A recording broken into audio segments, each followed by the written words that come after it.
Hola, buenas tardes a todos, ¿cómo están? Bueno, ya estamos para comenzar. Está entrando bastante gente, pero en honor a la puntualidad de los que se conectaron ya hace un ratito, vamos a ir empezando. Así que, nada, Federica, Ahmed, ¿cómo están? Les doy la bienvenida. Hola a todos, Hola, hola Ahmed, ¿me escuchás? hola a todos. Sí, sí, los escucho perfectamente bien. Saludos. Bueno, arranco yo en nombre del equipo, a todos los clientes y amigos. Muchas gracias por unirse una vez más a este ciclo de webinars. Esta vez a cargo de, ya lo conocen a Ahmed, pero lo vuelvo a presentar formalmente, Chief Investment Strategist de Insignio. Y bueno, él está haciendo hace unos días un estudio interesante titulado Si estamos o no en una burbuja de las grandes tecnológicas, tema que está en boga, tema que está sonando, que están en The Economist, Financial Times, LinkedIn, en todos los medios de prensa que uno se incorpore o que quiera leer. Así que bueno, le doy la palabra a Ignacio, le doy la palabra a Amen, y para todos muchas gracias, y esperamos contribuir con un valor o agregar valor a la toma de decisiones en este año tan particular. Ahmed, bueno, nada, estamos en un año bastante, como decía Federico, bastante particular, con rendimientos de algunas de las grandes tecnológicas en cifras que son impresionantes. Recién estaba volviendo a mirar las famosas FANG, que son Facebook, Apple, Alphabet, que es Google, Netflix. Todas las grandes estas compañías están casi 50% arriba en el año. Si le sacáramos a Netflix y pusiéramos a Microsoft como gran compañía de tecnología, están más de 30%. O sea que la pregunta es más que elocuente en cuanto a la preocupación de los inversores de si esto tiene que ver con el efecto de la pandemia o si tiene que ver con una nueva realidad económica y procesos que se aceleraron. Los invitamos a todos a que nos hagan preguntas por el chat mientras Ahmed va haciendo la charla, y al final de la presentación, que va a durar unos 30 minutos, se las vamos planteando. Así que, Ahmed, adelante vos. Perfecto. Muchas gracias. Hola a todos y buenas tardes. Espero que todos se mantengan sanos y salvos durante esos tiempos extraños. Antes de empezar, voy a poner este titulario aquí, un tema legal, simplemente para que ustedes sepan que este material está destinado únicamente a facilitar debates generales. Aquí lo pueden leer. Mientras tanto, me gustaría agradecer a todo el equipo de IBF, a Ignacio, a Marcelo, Federica, Fiorella, Lourdes, Martín, Gabriela y Betiana. Espero que no me olvidé de nadie. Es un verdadero honor estar aquí con ustedes. Vamos a comenzar. Espero durante esta presentación poderles quizás, si no responderle a alguna de las dudas o preguntas que tengan sobre el ambiente actual, por lo menos tener una discusión a un nivel quizás más histórico y económico para ver cómo analizamos estos tiempos en cuales estamos, ¿verdad? Vamos a comenzar. El S&P 500 continúa su ascenso, ¿verdad? Cada vez más impulsado por el aumento de las acciones tecnológicas. Pero la pregunta importante es si hay algo siniestro debajo de la superficie. La fortaleza de unos pocos titanes tecnológicos ha dado como resultado un mercado de acciones increíblemente concentrado, en el que la capitalización de Google, Amazon, Microsoft, Apple y Facebook es casi una cuarta parte del índice, como había mencionado Ignacio. La estrechez del mercado plantea tres preguntas importantes. Primero, ¿está el sector tecnológico en una burbuja? Número dos, ¿qué hará estallar esta burbuja? Si la burbuja tecnológica explota, la tercera pregunta es, ¿el S&P 500 la ignorará o caerá con las empresas tecnológicas gigantes? Ok, aquí le voy a dar un sumen de lo que yo pienso. Creo que las acciones tecnológicas muestran cada vez más características de una burbuja, pero la manía podría expandirse aún más mientras que la inflación sigue siendo baja y las condiciones monetarias se mantengan acomodaticias.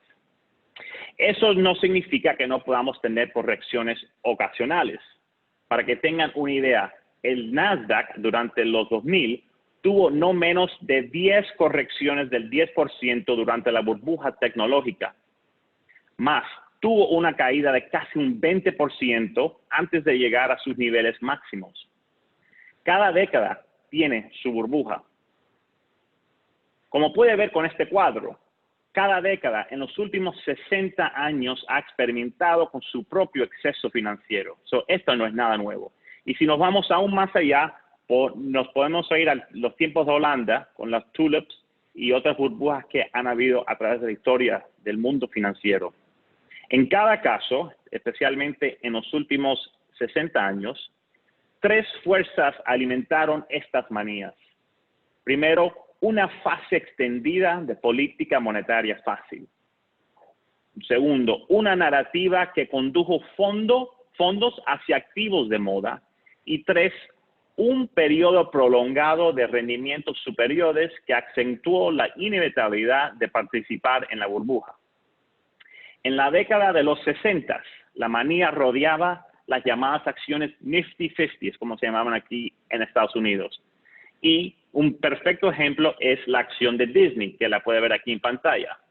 Estos Nifty 50 eran compañías de gran capitalización con franquicias sólidas y un historial comprobado de crecimiento de dividendos. Mientras tanto, el periodo de baja inflación de 1960 a 1966 permitió que la Reserva Federal de los Estados Unidos mantuviera la tasa de desempleo por debajo del NAIRU, que es el Non-Accelerating Inflation Rate of Unemployment. Vamos a hablar de eso un poco más tarde. Lo que indicaba que la política era acomodaticia, es lo importante para entender en este momento. Cuando la inflación comenzó a aumentar en 1966, la Fed elevó las tasas de interés del 7.75 en 1973 y la burbuja se evaporó con la recesión que comenzó ese año. Entonces viene la década ahora de los 70. La manía involucraba metales preciosos como el oro y la plata. Los metales preciosos se beneficiaron de la caída del dólar, que tuvo una caída de 33%, el aumento de la inflación del 2.9 en 1970 a 14.7% en 1980 y la incapacidad de la Reserva Federal de adelantarse a la curva de inflación durante la mayor parte de la década. El entonces presidente de la Fed, Paul Volcker, estalló esta burbuja cuando aumentó las tasas de interés al 19% en 1981 para acabar con la inflación, que también comenzó la recuperación del dólar del 93% que culminó en 1985. En la década de los 80 ahora, la manía se centró en Japón, ¿verdad? No sé si ustedes se acuerdan. Pero la economía japonesa experimentó una expansión milagrosa de posguerra, ¿verdad? Con un aumento del PIB real per cápita en una tasa de crecimiento promedio acumulativa del 7% entre 1945 a 1980. Piensen eso. A mediados de la década de 1980, la creencia predominante era que las empresas japonesas dominaran todas las industrias. Además, después de que el Ministerio de Finanzas permitió que el yen subiera luego del Acuerdo Plaza de septiembre de 1985, el Banco de Japón redujo las tasas de interés en un 2.5%, creando condiciones monetarias domésticas muy fáciles. No sé si ya ven el patrón. Esta configuración de política laxa descadenó un aumento en las valorizaciones de crédito y activos que impulsó el Nikkei 225 5 veces al final de la década y resultó en un aumento del 860% en el valor de los bancos japoneses. El Banco de Japón aumentó las tasas de interés en 3.5 puntos porcentuales entre 1987 y 1990. El mercado alcanzó su punto máximo en diciembre de 1989 y el Nikkei después colapsó un 82% durante los próximos 19 años. Ahora viene la década de los 90. Las acciones tecnológicas en ese momento y el Nasdaq capturaron la imaginación de los inversores. El Internet impulsó un aumento en el crecimiento de la productividad a un máximo de las décadas y los inversores entendieron que la destreza de ganancias del sector apenas estaba comenzando. Además, a medida que la inflación cayó durante la década de 1990, el entonces presidente de la Fed, Alan Greenspan, mantuvo las tasas de interés fijas durante 4 años antes de reducir las tasas de fondos federales a 65 puntos básicos en 1998. En consecuencia, con la euforia resultante, los inversores llevaron la valorización del Nasdaq a una relación PE de 72, extrapolando hacia el futuro un crecimiento de ganancias desproporcionado. La burbuja explotó cuando la Fed normalizó la política. Ahora viene la década de los 2000. La historia dominante fue el repunte imparable de la economía china, la rápida urbanización de la nación y la sed insaciable de mercancías. La falta de inversión en la extracción de productos básicos durante la década de los 90 exacerbó la recuperación de los recursos naturales. La fácil política de la Fed, otra vez implementada a raíz del colapso tecnológico del 2000 a 2003 y la caída del 40% del dólar entre 2002 y 2008, se sumaron a la mezcla alcista a favor de recursos naturales. Los índices de materias primas aumentaron y el mineral de hierro, que deriva una gran parte de la demanda de la construcción en China, aumentó 12 veces entre 2000 y 2011. El aumento en el amplio dólar ponderado por el comercio que comenzó en 2011, junto con una desaceleración en el crecimiento chino iniciado en el 2010, finalmente anuló las materias primas, esa burbuja. Está a punto de que la burbuja tecnológica llegue a su fin. Estamos hablando ahora del momento actual. Históricamente, las burbujas a menudo abortan al final de la década en que se materializan. ¿La manía en curso sufrirá el mismo destino que sus predecesores? Por ahora, los pilares de la burbuja tecnológica permanecen intactos. Como muestra este gráfico, la fortaleza de las acciones tecnológicas refleja tanto su capacidad superior para generar crecimiento del flujo de efectivo como la disminución estructural en los rendimientos de los bonos. Esto es muy importante porque esta burbuja se ve sumamente diferente a la burbuja del 2000, ¿verdad? Del Nasdaq. Es fácil entender por qué un crecimiento superior del flujo de efectivo daría como resultado un sólido desempeño tecnológico, pero el papel de los rendimientos quizás más bajos no es tan obvio. Las acciones tecnológicas derivan una gran proporción de su valor intrínseco de las ganancias diferidas a largo plazo y el valor terminal de esos flujos de efectivo. Estas ganancias distantes son muy sensibles a las fluctuaciones en la tasa de descuento y, por lo tanto, su valor presente se dispara cuando los rendimientos de los bonos caen. La capacidad de la tecnológica para generar ganancias en expansión permanece intacta. Las empresas han reducido los gastos de capital debido a la crisis del COVID-19, pero continúan gastando en sus necesidades de software y hardware. La creciente prevalencia de los arreglos de trabajo desde el hogar y la proliferación de ataques cibernéticos globales solo alimentarán el rendimiento superior del beneficio del sector tecnológico. Crucialmente, el dinero fácil y las bajas tasas de interés perdurarán durante un periodo prolongado. Como dijo el presidente de la Fed actual, Jerome Powell, y quote, ni siquiera estamos pensando en aumentar las tasas, close quote. En última instancia, mucho dependerá de la inflación porque el sector tecnológico odia la inflación.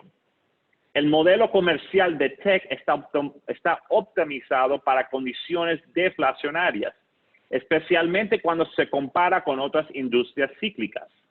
Además, el aumento de la inflación ejerce una presión al alza sobre las tasas de interés y, en última instancia, requiere mayores tasas de interés reales para controlar el aumento acelerado del IPC, que es el CPI.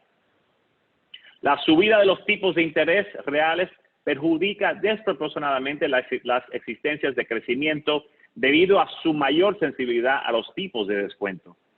La inflación se mantendrá baja si el mercado laboral permanece lejos del pleno empleo.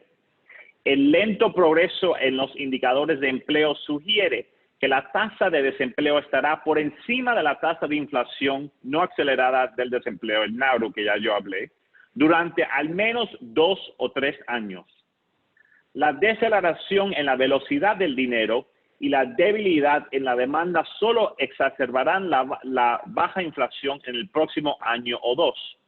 En este contexto, las valorizaciones tienen espacio para una mayor expansión. El Nasdaq puede ser costoso, pero está lejos de los niveles exorbitantes de la década de los 90, cuando los rendimientos nominales a 10 años se ubicaron en 6.8% en comparación con el 0.55 actual. Y los tips a 10 años en ese momento tenían 4.3% y actualmente están a 0.9 porcentual negativo actual. Piensen eso, simplemente esta diferencia. Olvídense por el momento que estas compañías ganan dinero y las compañías de los 90 no ganaban dinero y que estas compañías tienen una posición dominante en el mercado y las compañías en ese momento no.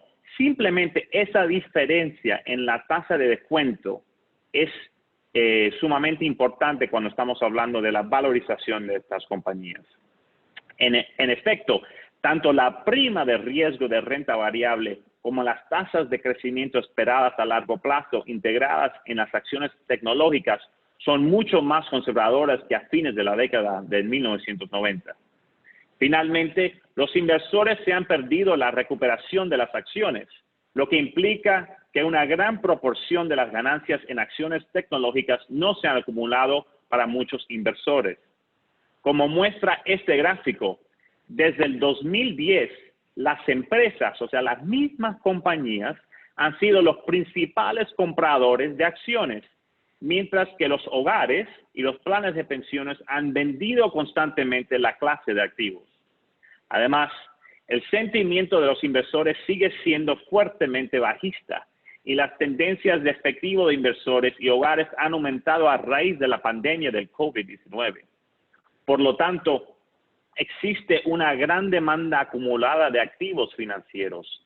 La operación No hay alternativa, en inglés es TINA, There is no alternative, invitará a los inversores a invertir fondos en acciones con las tasas de 10 años bajísimas y las tasas a corto plazo a cero. Las acciones tecnológicas se beneficiarán de esta tendencia. Las burbujas son muy peligrosas para los inversores. La falta de participación en medio de una manía a menudo resulta en un desempeño desastroso para los inversores institucionales, pero permanecer demasiado tiempo en el activo burbujante puede ser aún más letal para el desempeño de una cartera. Esta dicotomía significa que mientras que exista una baja inflación y una política monetaria fácil, no podemos ni infravalorar ni sobreponderar las acciones tecnológicas. Otro riesgo inherente a las burbujas es que a menudo son volátiles y la exuberancia tecnológica actual no será diferente. Como mencioné antes, en la segunda mitad de la década de los 90, el Nasdaq experimentó 10 correcciones del 10% o más y cayó casi un 20% en 1998 antes de saltar a los nuevos máximos en los años que venían. Yo sería en este momento neutral en el sector tecnológico en este momento.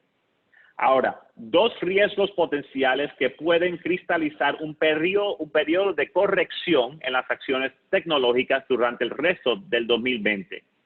El primer riesgo, un dólar débil. Y para ustedes que han oído mis charlas este año y lo que he escrito, eso yo creo que es un macro theme muy importante de este año, que es que yo pienso que el dólar americano ha empezado un bear market estructural. Ahora voy a explicar por qué. Las acciones tecnológicas prosperan con un dólar fuerte porque es sinónimo de baja inflación y bajos rendimientos. En consecuencia, un dólar en aumento ejerce un empuje al alza sobre los múltiplos tecnológicos. El dólar está cayendo presa de una confluencia de factores. De hecho, creo que el dólar está entrando en un mercado bajista estructural que durará hasta que llegue la próxima recesión. Las perspectivas para la balanza de pagos de Estados Unidos se están deteriorando bruscamente a medida que el déficit gemelo aumenta más. Además, la tasa de ahorro nacional se mantendrá en una tendencia bajista después del 2020. El déficit fiscal de Estados Unidos se va a reducir desde su nivel actual, que está casi el 18% del PIB, pero no volverá durante muchos años al 4.6% del PIB que prevaleció en el 2019. La tasa de desempleo se mantendrá por encima del NARU durante al menos 2 o 3 años y el votante promedio favorece cada vez más el populismo económico. Esas dos fuerzas generarán altos niveles de gasto. Una balanza de pagos deficiente no sería un obstáculo para el dólar si las tasas de interés reales de los Estados Unidos fueran altas y los inversores extranjeros tuvieran confianza en la economía de los Estados Unidos, pero ninguna de estas condiciones existe. Las tasas de interés reales de Estados Unidos han caído en relación con el resto del mundo y el impacto económico de la segunda ola de infecciones por el COVID-19. Además, la reciente emisión de bonos comunes por la Unión Europea reducirá la probabilidad de una ruptura del euro, lo que reducirá las primas de riesgos europeas. Este desarrollo es muy positivo para el euro, que podría moverse rápidamente hacia la zona del 1.20 al 1.25. La recuperación económica global amplifica el impulso negativo para el dólar. A menudo hemos argumentado que el dólar es una moneda contracíclica. Por lo tanto, el reciente aumento en el estímulo chino y las perspectivas positivas para el ciclo industrial global son un mal augurio para el dólar estadounidense. Además, un dólar débil puede desencadenar un ciclo de retroalimentación que sobrealimenta el crecimiento global. Según el Banco de Pagos Internacionales, los emisores extranjeros han emitido entre 12 y 14 trillones de dólares de bonos denominados en dólares. Un dólar débil disminuirá el costo del servicio de esta deuda y aliviaría las condiciones financieras mundiales, lo que impulsaría la perspectiva económica mundial. La perspectiva optimista alimentará aún más la debilidad del dólar y apuntalaría su comportamiento de impulso. Los flujos internacionales cambiantes crean el último gran obstáculo para el dólar estadounidense. La repatriación de fondos por parte de agentes económicos de Estados Unidos ha sido un motor crítico del dólar desde el 2014. Ahora que el efecto de los recortes de impuestos ha pasado, las repatriaciones están disminuyendo desde su pico en el 2019. Como lo demuestra este gráfico, el apetito de los inversores extranjeros por los activos en dólar no está volviendo, especialmente a medida que los flujos hacia los bonos del Tesoro colapsan. El reciente repunte del dólar corre el riesgo de una pausa a corto plazo. No obstante, la lista de factores bajistas del dólar indicados anteriormente sugiere que cualquier repunte en el dólar sería temporal. Ahora vamos al segundo riesgo que yo veo, que es las próximas elecciones presidenciales en Estados Unidos. Las elecciones estadounidenses también crean un grave riesgo para las acciones tecnológicas. El índice de aprobación del presidente Trump sigue hecho trizas a pesar del vigoroso repunte de las acciones desde el 23 de marzo. Como se muestra en el siguiente gráfico, su apoyo en esta etapa del ciclo presidencial claramente rezaga la de los presidentes anteriores que terminaron siendo reelegidos. Nosotros comenzamos el año pensando que Trump tenía un camino claro hacia la reelección. Su manejo de la pandemia y sus respuestas a los disturbios sociales, que es muy importante, en los Estados Unidos, han causado mucho daño político. En consecuencia, hoy día pensamos que Biden es el ligero favorito para ganar la presidencia. Yo le pongo un 55% chance de probabilidad que la asume el White House. No creo que sea tan alto como las redes sociales y redes de las noticias están diciendo, pero sí lo veo como mencioné, el ligero favorito. Esto crea dos problemas para los inversores. Cuando está acorralado, el presidente Trump a menudo arremete contra las economías extranjeras, lo que lleva a tensiones geopolíticas. La retórica hacia China probablemente empeorará en los próximos 3 meses. Ya lo hemos visto incluso, desde que yo escribí esta presentación. Lo que aumenta la posibilidad de una nueva etapa en la guerra comercial entre Estados Unidos y China, con efectos negativos para las empresas tecnológicas que extraen el 58% de sus ingresos del exterior. Además, si Joe Biden se hace con la presidencia, el Senado, también lo más probable, se tornará demócrata. Es probable que los demócratas reviertan los recortes de impuestos corporativos de Trump, lo que perjudicaría a todas las acciones y provocaría cierta liquidación en las tenencias de tecnología. La industria tecnológica sigue siendo un objetivo atractivo para la ira populista debido a sus amplios márgenes de ganancias y sus elevadas concentración y poder de mercado. Durante el periodo previo al 3 de noviembre, se recordará a los inversores que los políticos de ambos lados del pasillo quieren regular la tecnología, tanto los republicanos como los demócratas. Los inversores deberán aumentar la prima de riesgo de capital para el sector a medida que estas voces se hagan más fuertes. Ahora la pregunta se convierte en cuáles son las implicaciones de todo esto para el mercado más amplio y las diversas clases de activos. Creo que la fortaleza del sector tecnológico se pondrá a prueba en los próximos 2 trimestres. Cualquier interrupción a corto plazo de la manía provocada por los 2 riesgos que acabo de discutir provocará una corrección en el S&P 500 porque el sector tecnológico representa el 40% de la capitalización de mercado del índice.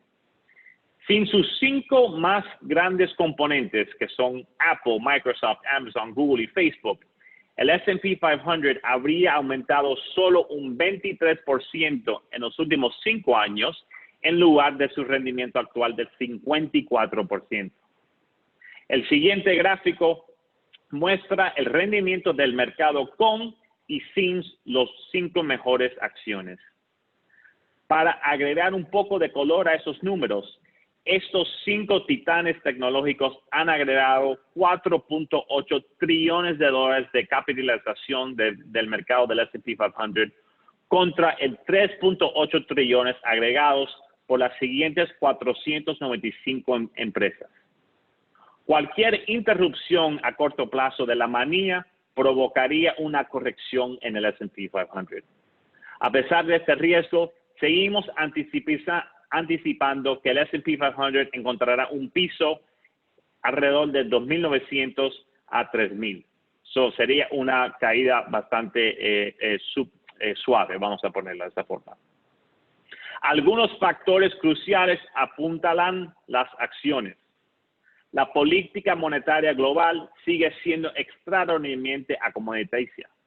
China está estimulando su economía agresivamente y Washington no permitirá que un gran precipicio fiscal destruya la recuperación antes de las acciones presidenciales. Y el dólar más débil tiene un impacto reflacionario en la actividad económica mundial. Además, todavía esperamos que la segunda ola del COVID-19 sea menos mortal que la primera y resulte en bloqueos mucho más limitados en comparación con marzo y abril. Como muestra este gráfico, esta segunda ola se ve muy diferente a la primera en términos de hospitalizaciones y muertes porque la edad promedio de las personas infectadas es mucho más joven. Mi postura neutral sobre la tecnología sigue siendo apropiada incluso después de tener en cuenta la dinámica a corto plazo discutida anteriormente.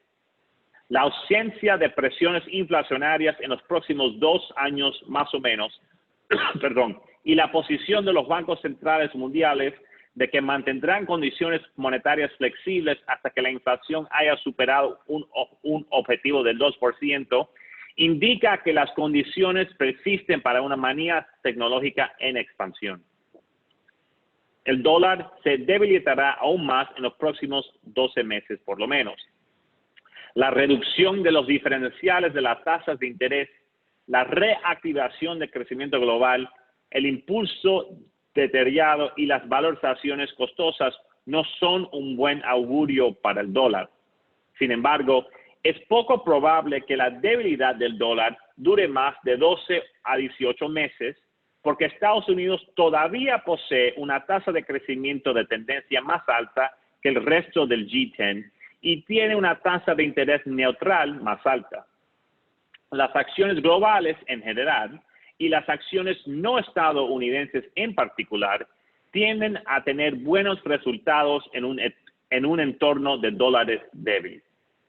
Las acciones de pequeña capitalización y valor también tienden a tener un rendimiento superior cuando el dólar se debilita. Para navegar por lo que seguirá siendo un mercado sin tendencia pero volátil hasta las elecciones presidenciales, seguimos favoreciendo las transacciones que apuestan a la recuperación económica mundial. Las tasas de equilibrio de la inflación pueden continuar aumentando, lo que ayudará a impulsar aún más los precios del oro y las materias primas. Las crecientes expectativas de inflación también crearán algunos riesgos al alza a corto plazo para los rendimientos nominales de los bonos soberanos en el mundo desarrollado. Los bancos comerciales están acumulando rápidamente valores en sus balances, lo que está creando mucha liquidez. Los bancos han podido aumentar su valor en libros a pesar de las generosas provisiones para pérdidas crediticias. Por lo tanto, podrán transformar esta liquidez en préstamos cuando la perspectiva económica se aclare lo suficiente como para aliviar los estándares crediticios. Los rendimientos de los bonos soberanos anticiparán este movimiento, ¿verdad? Los bancos centrales quieren mantener condiciones monetarias flexibles, pero hay un límite en cuanto a la inyección adicional que toleran a medida de que la economía se recupere y el apoyo fiscal siga siendo generoso. Por lo tanto, si bien las tasas de equilibrio de la inflación pueden subir, la disminución de los rendimientos reales parece agotada. Si los bancos centrales no inyectaran más y las expectativas de inflación aumentan, las tasas de interés reales dejarán de disminuir y las tasas nominales comenzarán a subir. La plata aún debería superar al oro en este escenario. Si bien hemos sido positivos con el oro desde el verano del año pasado, más recientemente hemos favorecido la plata. Los usos industriales, constituyen una parte mayor de la demanda de plata que la de oro. Como resultado, la relación plata-oro es altamente procíclica. Si bien el oro es vulnerable a una mayor mejora en el sentimiento económico, la plata continuará brillando en un entorno donde las expectativas de inflación aumentan aún más y la actividad económica se está recuperando. Me siguen gustando las acciones cíclicas mundiales en relación con las defensivas. Un rendimiento superior de los valores cíclicos en relación con las acciones defensivas también es consistente con mayores expectativas de inflación, un aumento de la relación plata y oro y un dólar estadounidense más débil. Muchas gracias y con eso concluyo mis comentarios preparados. Bueno, Ahmed, tenemos un montón de preguntas. Dejaste a la gente con un montón de inquietudes. A ver, voy ordenando las preguntas porque van desde algunas preguntas más del lado de la posible ambición. Bueno, Ignacio, perdón, antes de comenzar, si me permites, tampoco no quiero, o sea, tú bien sabes porque ustedes en nuestros portafolios multi-assets, nosotros seguimos modestly bullish, ¿verdad? En los mercados, o sea, no es que, o sea, no estamos teniendo una postura bearish, quiero aclarar eso, ¿verdad? Para que la gente no se asusten mucho. No sé las preguntas, vamos a ver las preguntas cómo salieron. Acá la primera es, bueno, si la inflación es baja y la burbuja podría expandirse, ¿cuánto más podría expandirse y cuánto más puede quedar por ganar de esa burbuja? Es una pregunta muy difícil, pero bueno. No, bueno, pero lo bueno es, sí, es una pregunta difícil, obviamente es como el $64,000 question, ¿verdad? Es la pregunta que todo el mundo quiere la respuesta, pero lo bueno es que tenemos un patrón más o menos, ¿verdad? y les voy a explicar. En este momento, las acciones tecnológicas tienen más o menos un PE del 70 de 70 times PE. En los excesos del Nasdaq del Creo 2000. que vale la pena explicar brevemente el concepto de PE, porque no sé si todo el mundo está familiarizado. Sí, ok. Es el multiple, ¿verdad? Es básicamente las acciones fluctúan a través de un múltiplo de ganancias, ¿verdad? So, el ratio, no sé cómo se dice la palabra ratio en El español, ratio. gracias, me tienes que... El ratio es del precio a los earnings, o sea, lo que ganan, ¿verdad? O sea, ¿cuántas Para que veces la tengan... ganancia de un año representa el precio que estoy pagando? Correcto, correcto. Para que tengan una idea, el S&P 500 en este momento tiene un múltiplo de 20 times, ¿verdad? Es un PE ratio de 20. Históricamente, el S&P 500 fluctúa entre 15 a 17, 15 a 18 más o menos, ¿verdad? En tiempos muy buenos sube a 20, 20 y pico, 21, 22, 23 incluso, y en tiempos muy malos como en los años 70, por ejemplo, a donde tuvimos una inflación altísima, el PE del S&P estaba a 12, 14, 13 más o menos por ahí, para que tengan idea. Las tecnológicas en este momento están a 70, ¿ok? En el Nasdaq llegaron, en la burbuja del Nasdaq, llegaron a 150 PE. So, ni están a la mitad sobrevalorizada contra el mercado a como estuvieron en ese momento. Por eso es lo que pienso es que sí, estamos viendo características ya de burbuja, pero acuérdense que las burbujas pueden durar por muchísimo tiempo más, ¿verdad? Perfecto. La otra pregunta es, en caso que hubiera una burbuja y que esta burbuja, o sea, de las grandes compañías se corrigiera, ¿qué pasaría con el resto del Nasdaq? O sea, ¿tiene una condición similar de exceso de valorización o no es tan así? Sí, bueno, el peligro ahora que yo veo a corto plazo es la estrechez del mercado. No sé si eso incluso está correcto, pero bueno, el market breadth está bastante narrow en el sentido de que las 5 acciones más grandes, como mencioné, están casi un cuarto del índice. Ha caído un poco en la última semana porque las tecnológicas han sufrido vis-a-vis el mercado, pero más o menos está un cuarto. ¿Qué pasa? Esas acciones han tenido ese último aumento, ¿verdad? Estoy hablando desde que empezó el COVID, porque ellos de verdad han sido los ganadores del COVID, ¿verdad? Ellos ganan dinero, ganan aún más dinero durante el COVID. Para que tengan una idea, Amazon en el segundo trimestre del 2019 tuvo ganancias de 60 billones de dólares, ¿verdad? Este año, en el segundo trimestre, casi 90 billones de dólares de ganancias, no revenue, ganancias. So, lo que te quiero decir es que estas compañías son compañías que, o sea, fundamentalmente tienen, o sea, justifican el precio. Pero ¿qué pasa? El resto de las acciones no han hecho nada. So, el market breadth está totalmente en esas 5.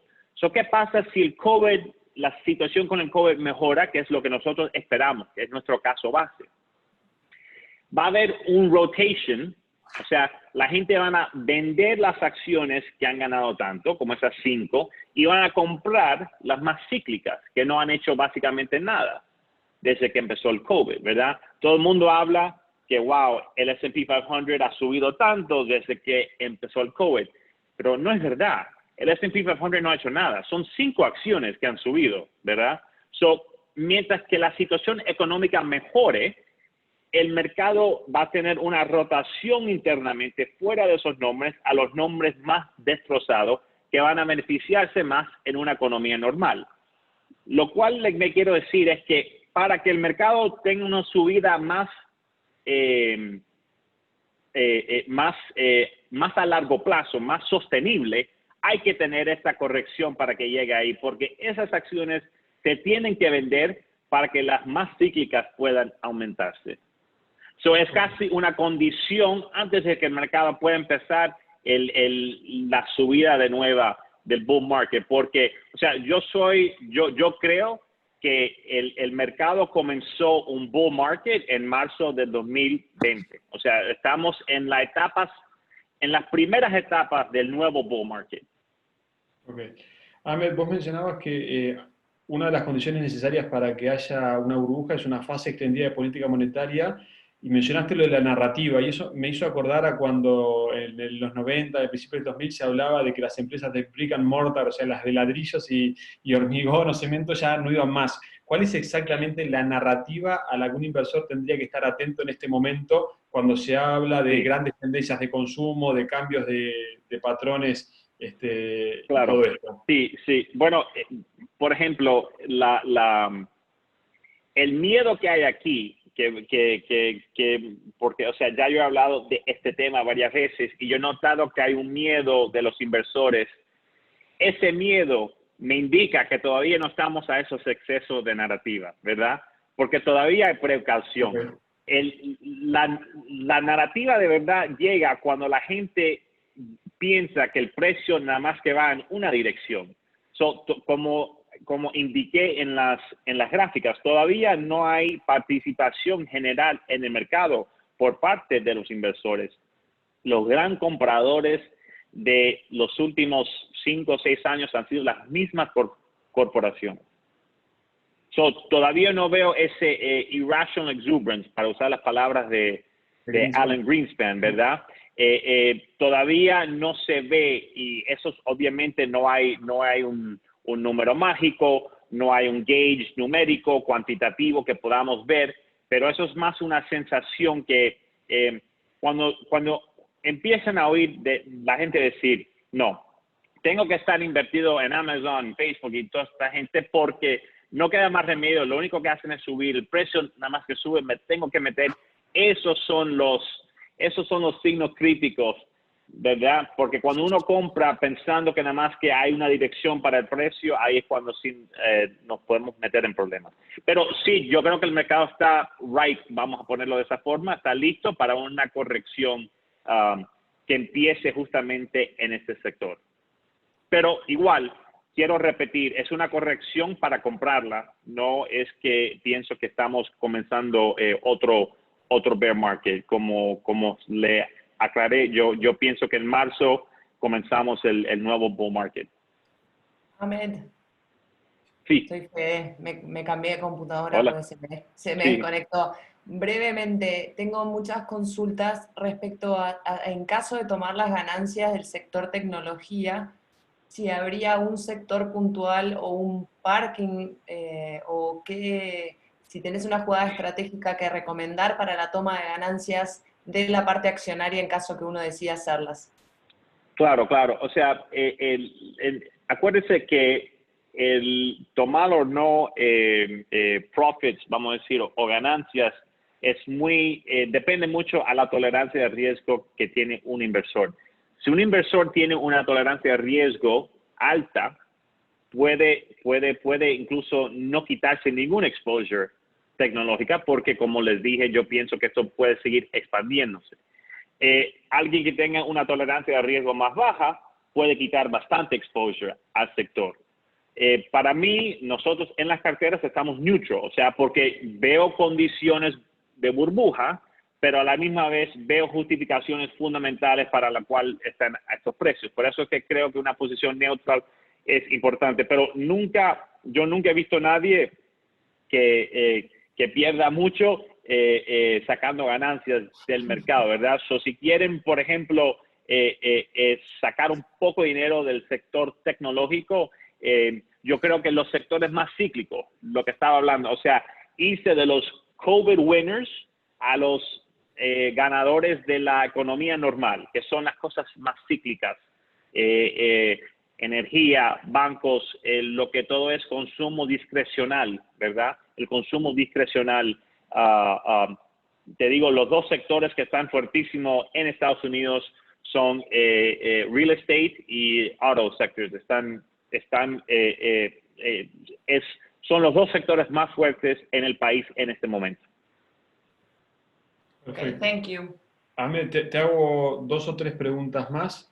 Una es, ¿qué pasa con la preocupación que hay en Washington respecto del peso y de la influencia de estas grandes compañías y la eventual exigencia Perdón, Ignacio, ¿del qué dijiste? No te oí del la primera peso y de la parte. influencia que tienen estas compañías y de cómo en algunos Sí, momentos hay intenciones de hacerlas más pequeñas? sí, sí, eso, bueno, eso yo creo que eso es una prima de riesgo que hay que añadirle a estas compañías que no creo que estén realizadas en este momento. Como mencioné, una de las pocas cosas en lo cual hay acuerdo entre los republicanos y los demócratas en Washington ahora es que hay que regular a estas compañías. Y yo creo que hay un espectro de posibilidades, ¿verdad? O podemos tener regulamiento más alto, lo cual obviamente va a ponerle presión en los margins de las compañías. Eso es de lo más débil, lo más suave. A lo más fuerte, un breakup, ¿verdad?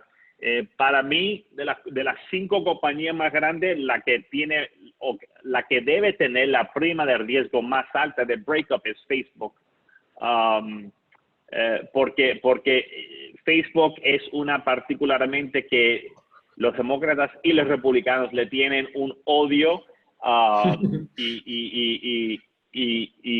y no sé, o sea, no estoy diciendo que creo que Facebook va a estar broken up, ok, quiero estar claro. Lo que estoy diciendo es que yo creo que en el rango de posibilidades, seguro va a haber aumento regulatorio, eso seguro, sea Trump o sea Biden, porque como dije, los dos, la ira populista está en contra, ¿verdad? So, sea Trump o Biden, el aumento regulatorio va a ocurrir. La pregunta es si va a ser suavemente, como dije, aumento de regulaciones que pongan un poco de presión sobre los márgenes, o a lo más extremo, breakup. Acuérdense que en los años 90, durante la primera burbuja de tech, ¿verdad? Microsoft lo único que hacía era subir, y Microsoft iba a take over the world, todo el mundo decía, ¿verdad? Y de repente el gobierno americano empezó un antitrust case sobre Microsoft y la acción de Microsoft hizo esto por 10 años, o sea, no hizo nada. O sea, tenemos que ver históricamente, o sea, hay un escritor americano que se llama Mark Twain, que dice que history doesn't repeat itself, but it sure does rhyme. O sea, que la historia, no sé, bueno, hagan ustedes Repite, la pero rima. traducción, ¿verdad? Sí, exacto, exacto. So, hay que ver los patrones que ya hemos visto y por eso es que a mí me gusta tanto enfocarme en la historia, a ver cómo estos ciclos ocurren, nacen y cómo eventualmente se destacan. Te hago las últimas 3 preguntas. Una es, ¿cuál sería el racional de Airbnb para hacer una IPO, o sea, para hacer una oferta pública de acciones en estas condiciones de mercado? ¿Y cuál pensás sería la perspectiva a mediano plazo pensando en que esta burbuja podría llegar a pincharse? Dame la segunda parte de la pregunta, por La favor. segunda parte es, ¿cuál pensás que sería la perspectiva a mediano plazo de esta acción pensando en que la burbuja podría llegar a pincharse? Bueno, Y en te agrego verdad una cosa que más a esta pregunta, sí. es, hay varios estados en Estados Unidos que previo al coronavirus ponían bastante presión sobre la competencia ilegal que hacía Airbnb sobre la hotelería, y si esto post pandemia, cuando los hoteles empiecen a trabajar, podría generar nuevamente lobby en contra de Airbnb. Sí, te digo, no tengo una opinión específica sobre Airbnb, so no voy a comentar sobre ella, pero sí le voy a decir, eso está correcto lo que estás diciendo. Antes de la pandemia, había ya, vamos a decir, expectativas que la situación política se iba a deteriorar para Airbnb, VRBO, todos estos eh, hospitality stocks que compiten directamente con los hoteles. En este ambiente, lo que hemos visto es que esas acciones, esas empresas están ganando dinero, porque la gente, o sea, el patrón de movimiento en Estados Unidos desde la pandemia ha sido que nadie está volando a otras partes del país o internacionalmente, pero lo que sí están haciendo la gente excesivamente, están manejando fuera de las ciudades. ¿Eso qué pasa? están buscando casas o lugares de estar un fin de semana, una semana, un mes, que está a 2 o 3 horas de manejar fuera de las ciudades grandes, de New York, Boston, Chicago, Miami, ¿verdad? Y estas acciones se están beneficiando de este patrón. So, yo creo que seguramente porque estamos en un ambiente populista y ¿qué pasa? Los políticos empiezan a poner presión en las cosas fáciles, ¿verdad? Y mientras que estas compañías empiecen a reportar ganancias fuertísimas, se les hace incluso más fácil como target. So, sí, yo creo que a mediano plazo tienen un tema regulatorio igual que las grandes, los big techs. Te hago 2 preguntas más. ¿Cuánto representa hoy la deuda respecto al PBI en Estados Unidos, o sea, debido a toda la emisión que hubo a partir del coronavirus? Y la última, un comentario respecto a cómo ves la nominación de Kamala Harris de parte de Biden, partiendo de la base que Trump seguramente lo va a atacar con que Biden no está en condiciones de gobernar como ya lo ha hecho en algunos tweets. Sí, sí.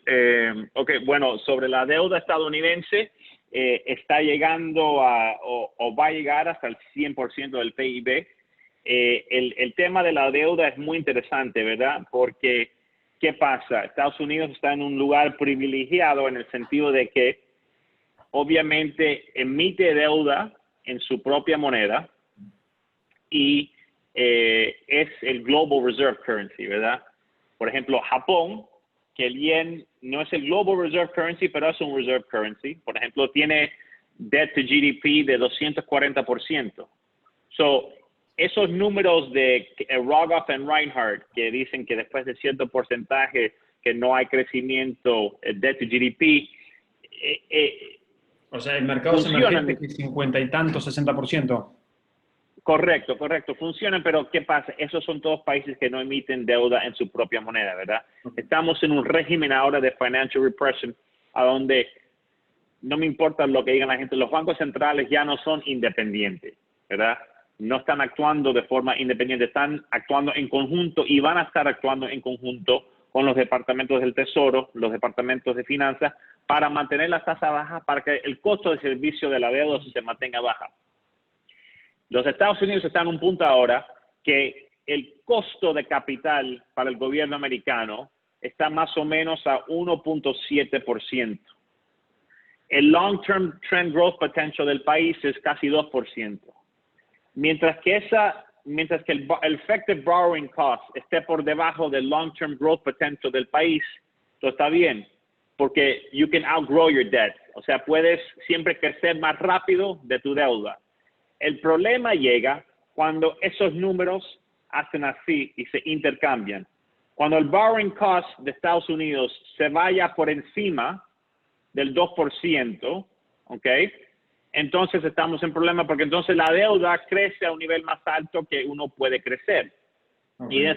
Y yo creo que eventualmente vamos a llegar a ese momento y el momento va a ser cuando venga la inflación.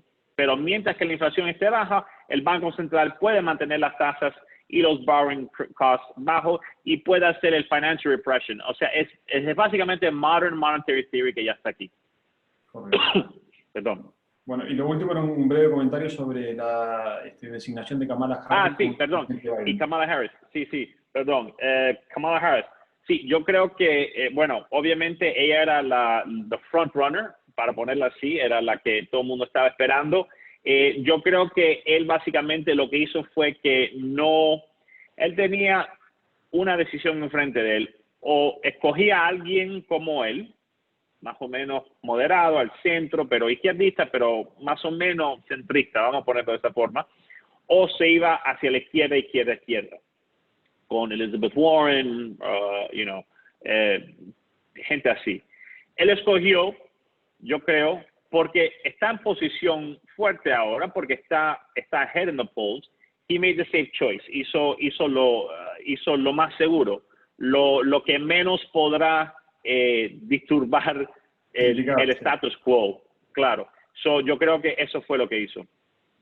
Y también Kamala Harris tiene algo muy importante, que es que parte de la narrativa de Trump en los próximos 3 meses va a ser law and order, ¿verdad? Porque hay muchos disturbios sociales en Estados Unidos en este momento. O sea, el país, hemos tenido muchos en nuestra historia, pero en la recién historia no hemos tenido tantos disturbios sociales. So, esto para la gente es como preocupante.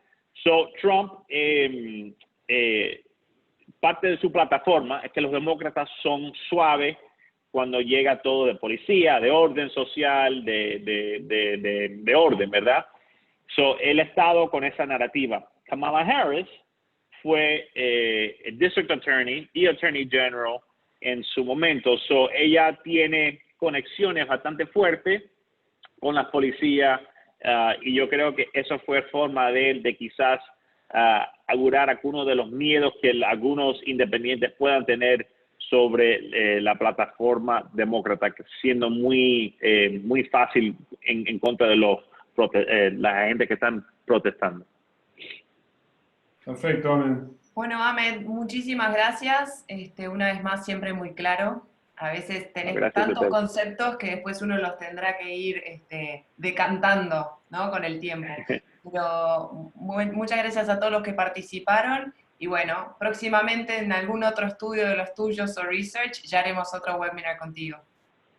Ok, gracias a ustedes, gracias y gusto en verlos. Espero que estén bien. Vale, un Thank abrazo. you. Gracias a todos por Gracias. participar Un hoy. abrazo. Chao, chao. Hasta luego.